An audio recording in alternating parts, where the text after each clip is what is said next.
If you're thinking about selling your home here in Silicon Valley, one of the biggest questions I get is, what are the tax implications? Let's break it down so you know exactly what to expect and how to maximize your profit. My first caveat, I'm not an accountant, so be sure to verify all of this with a professional. Number one, capital gain tax, the basics.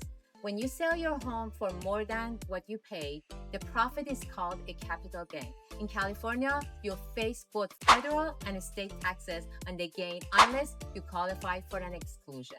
Federal capital gain tax ranges from 0% to 20% depending on your income and how long you've owned the home.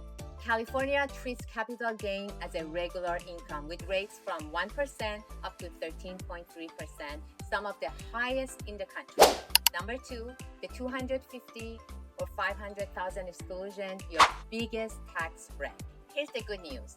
If you've lived in your home as your primary residence for at least 2 of the last 5 years, you can exclude up to $250,000 of profit if you're single, or $500,000 if you're married and filing jointly. To qualify, you must own the home for at least 2 of the last 5 years, use it as your primary residence for at least 2 of those years, not have claimed this exclusion on another home in the past 2 years. If you meet these requirements, that chunk of your profit is tax-free. Anything above that exclusion is taxable.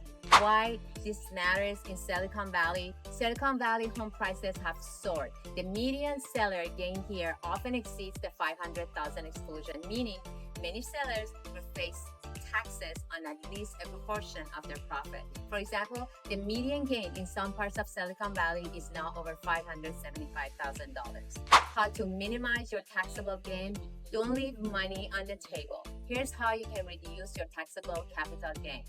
Keep records of all your major home improvements like new roof, kitchen remodels, landscaping, etc. These costs add to your home's cost basis, reducing your gain.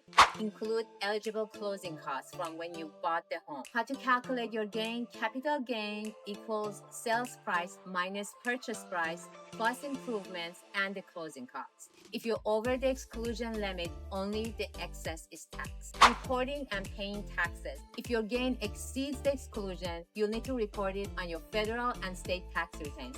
Use IRS Form 1040 Schedule D and California Schedule D 540 for this purpose. If you don't meet all the requirements for the exclusion, you might still qualify for a partial exclusion due to job relocation, health issues, or unforeseen circumstances. The final thoughts, selling a home in Silicon Valley can be incredibly profitable, but the tax implications are real, especially as home values continue to rise and the tax exclusion amounts remain unchanged.